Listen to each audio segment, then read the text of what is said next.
Greetings all, I'm Ponyfan and welcome back. Warning, before the video starts, lots of movement, flashing, and if that bothers you, please leave.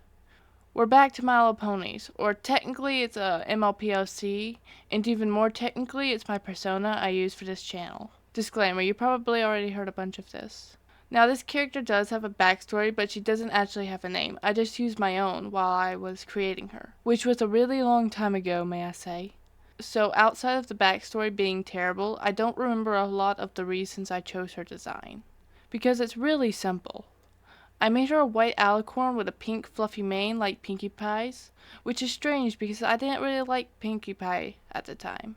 I will say she's one of my favorite characters now though, but back then I didn't really like her at all, so why I chose to use her mane style, I'm not sure. I can only guess it was because it was pink, and into my baby brain was like, I want this character to have a pink mane, so it has to be fluffy like Pinkie Pie's. And why she's white, I really don't know. Really, I have no idea why I chose the color white. It seems very basic for me. Like if I were to redesign her now, I'm pretty sure I wouldn't have done any of this. And of course, the cutie mark. I have no idea what's going on there. It's a black alicorn in this weird leaping pose. I have no recollection of why, just nothing. I remember she was going to be the cutie mark princess or something, and she was going to have a bunch of cutie marks around her cutie mark, and she would like gift ponies cutie marks. That's a lot of cutie marks. So maybe that has something to do with the black alicorn design, but I guess it would just always be a mystery. I will say that my persona has gone through a lot of changes, not in a pattern, like her colors have always stayed the same, but her species has changed quite a few times. From Pegasus, alicorns, or ponies, to hippogriffs, dragons, and even changelings. And I'm pretty sure there was once a siren. And I feel like there could have been a Karen at some point, but I don't really remember. But through all that, her palette has stayed the same. And I usually go back to the default alicorn for her, is where my brain always keeps her. That's why my channel persona is an alicorn. But that's enough about how she came to be, let's talk about the backstory. She has two brothers and her best friend Crystal. Both her brothers don't have names because like her, I use my real brothers' names. She lives in a magic kingdom that's pretty much the Crystal Empire ripoff, or it was, but a more modern version of her backstory has it turned into a floating island, where all the alicorns live. In G5, I'm pretty sure we get a location of where all the alicorns live, but I'm choosing to ignore G5's existence.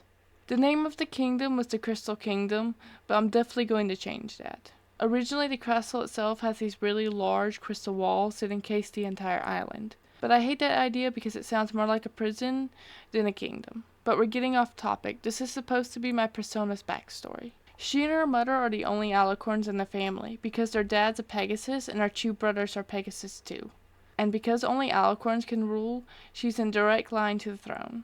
Which is fine, her brothers don't really want it, they're too busy with their own things. Like previously mentioned, she was originally the Princess of Cutie Marks. But because that's stupid, and I decided to use my own headcanon for the alicorn princesses, which is they all have something they're princesses of, like Celestia being the ruler of Equestria, and Princess Luna being the princess of Equestria, and Cadence being the princess of the Crystal Empire, which in my own personal headcanon, I feel like she should be the Empress. And how Twilight is the princess of friendship, but later the ruler of Equestria. But they're alicorns, so they all represent a bigger concept. Like Celestia's day, Luna's night, Cadence's love, and Twilight is magic. So they both have something they rule over and something they represent. So my persona, why she is the princess of the Crystal Kingdom, she is the alicorn of destiny, which is still very cheesy and I don't really like it, but I got nothing else. If you want more backstories on the other characters, go find their videos on my channel, Moondust and Marsdust, and Crystal.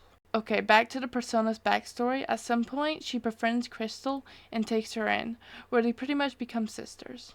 Later down the line, Moon and Mars would turn bad and destroy the Crystal Jewel, which is just the Crystal Heart ripoff. The main four will go on a quest and find the Jewels of Harmony, the Elements of Harmony ripoff, and defeat the sisters, but won't be able to save the Crystal Kingdom, and it will sink back to the ground.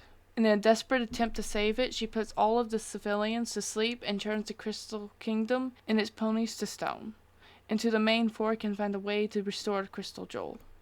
In truth, I really do like my character's backstory, except for all the ripping off it does, which if I ever really sit down and rewrite it, turn it into something, I'll make sure to change all that to make it more original. But that's pretty much all I have to say on her. Until next time, this is Ponyfan saying bye. Don't forget to like and subscribe and check out my other videos. And if you're interested in gaming videos, go check out my second channel, Ponyfan Gaming. Link in the description.